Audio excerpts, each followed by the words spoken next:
Si vous suivez n'importe quelle équipe NBA, de près ou de loin, il n'y a presque aucune chance que le nom d'Aaron Wiggins vous évoque autre chose qu'un joueur de fond de banc sans grand intérêt. Mais pour tous les fans du Thunder, l'évocation d'Aaron Wiggins donne tout de suite le sourire. Depuis sa draft, et surtout depuis l'année dernière, l'ailier est devenu un vrai fan favorite, et pour des raisons évidentes, il a notamment un excellent apport en sortie de banc à chaque fois qu'il joue ou presque. Oui, Aaron Wiggins a débloqué beaucoup de situations parfois très compliquées pour OKC, au point que tout le monde est maintenant certain qu'il doit jouer plus. Et pour cause, l'année dernière, lorsque Wiggins joue 20 minutes au plus, le bilan du Thunder est de 20-13, soit un bilan bien plus positif que lorsqu'il ne joue pas. Mais que fait l'ancien de Maryland pour convaincre tout son monde? Qu'est-ce qu'il apporte vraiment sur le terrain? Qu'arrive-t-il à produire? Petit retour statistique d'abord, cette saison, Aaron Wiggins a joué 14,3 minutes par match sur 51 matchs, donc presque l'entièreté des matchs pour OKC, et il tourne à 6,2 points, 2,3 rebonds, 0,9 passes décisives et 0,5 interceptions. Rien de bien fou, mais ce qui nous intéresse particulièrement de regarder, c'est son efficacité. Il est à 58,3% au tir, 51,9% à 3 points notamment, et ça fait un excellent total de 69,2% de true shooting et 68% à l'effective field goal percentage. Une superbe performance à l'efficacité comme le montre ce tableau de Cleaning the Glass qui classe Aaron Wiggins au 97e percentile au point par shoot tenté, et ensuite NBA.com le classe 11e au classement de l'effective field goal percentage, donc l'un des meilleurs ailiers. Comment Aaron Wiggins arrive à être aussi efficace? D'abord parce qu'il est extrêmement adroit à 3 points. Depuis son arrivée en NBA, il progresse saison après saison sur son tir extérieur et il prend de plus en plus confiance. Cette saison, il prend 33% de ses tirs en catch and shoot à 3 points et il tourne à 52,2% sur ces tirs-là. Il est devenu une vraie menace extérieure et il est constamment bien placé pour être servi par les ball handlers du Thunder, notamment chez Gilgeous-Alexander et Jalen Williams. En ce sens, le jeu en drive et kick du Thunder lui convient parfaitement. Et une chose m'a un petit peu plus marqué quand j'ai regardé ses tentatives à 3 points, c'est qu'il est excellent quand il s'agit de reprendre ses appuis et de se resituer face au cercle. Un exemple ici, face aux Trail Blazers, où il prend le temps de bien remettre ses appuis pour sanctionner la défense un peu trop laxiste et faire ficelle. La confiance qu'il a maintenant en son tir se fait ressentir quand la défense adverse est un peu trop laxiste sur les close-out et lui laisse un peu trop d'espace. Il n'hésite pas à prendre des tirs un peu plus hors rythme et à être très efficace là-dessus. Mais les qualités offensives d'Aaron Wiggins ne s'arrêtent pas à son tir. Il est très intelligent sur le terrain, il a un QI basket particulièrement élevé, notamment depuis sa draft. C'est sûrement dû à un parcours universitaire assez long. Du coup, on le retrouve énormément sur des cuts du côté d'OKC.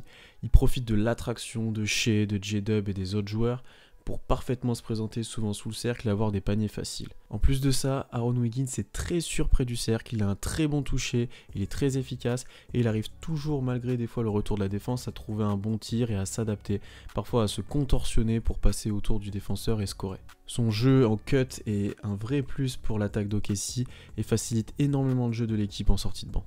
A noter aussi qu'il reste souvent stationné dans le dunker spot et qu'il se présente super bien lors des drives de ses coéquipiers quand l'aide est venue fermer l'accès au cercle. Et si le fit d'Aaron Wiggins avec OKC n'était pas encore assez évident, il a ajouté à cela des énormes qualités en transition. Il est capable de soit finir après une passe, soit de lui prendre la balle en dribble et d'aller se créer un tir face à un ou plusieurs défenseurs en transition. OKC est une équipe qui provoque énormément de turnover, qui va beaucoup courir, donc avoir un joueur aussi précieux et aussi efficace que lui dans ce domaine est particulièrement impactant.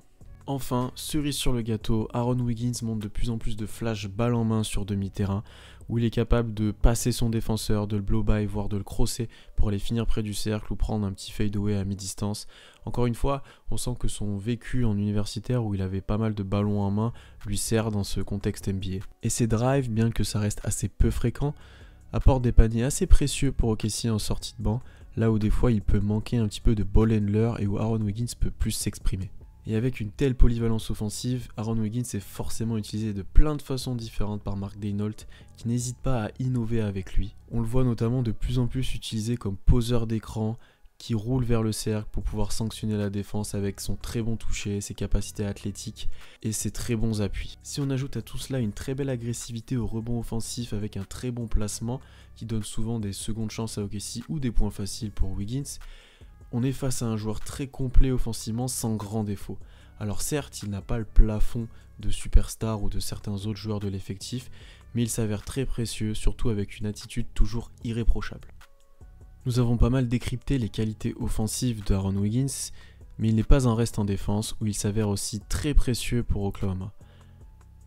D'abord, il est aussi polyvalent défensivement puisqu'il est capable de défendre plusieurs postes, notamment les guards et les ailiers. Comme le montre ce tableau de ses match-ups défensifs réalisés par NBA.com, Aaron Wiggins défend 39% du temps des ailiers et 53,8% du temps des guards. Et il accorde à l'attaquant adverse un pourcentage assez faible sur ses tirs. Il est donc assez polyvalent sur tous ces postes-là, on le voit même des fois défendre les intérieurs assez efficacement de par son agressivité.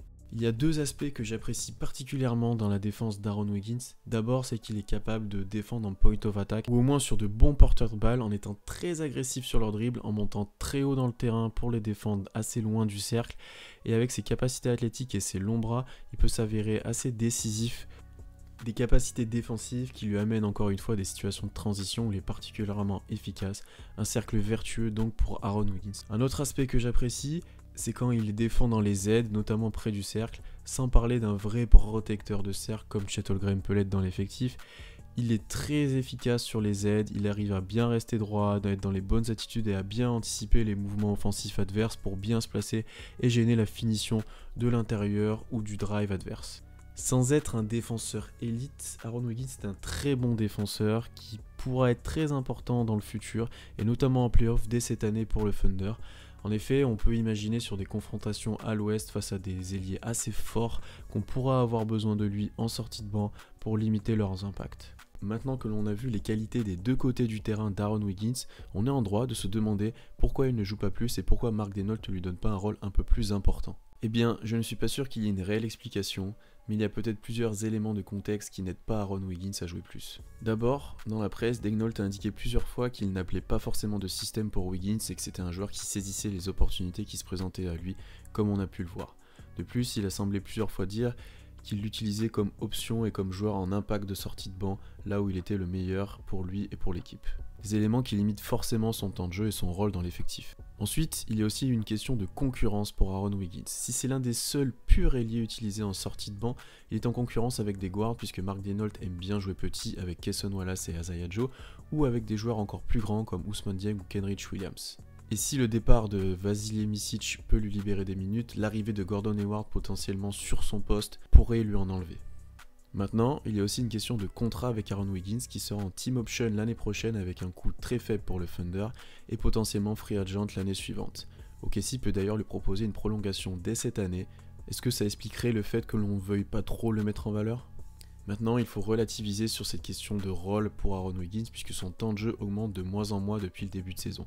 Il bénéficie notamment des contre-performances de Josh Giddey pour gagner du temps de jeu et ses performances suivent en conséquence. Voilà, c'est la fin de cette vidéo en espérant vous avoir convaincu qu'Aaron Wiggins est un très bon role player pour le Thunder, je pense qu'il n'y a pas de mal.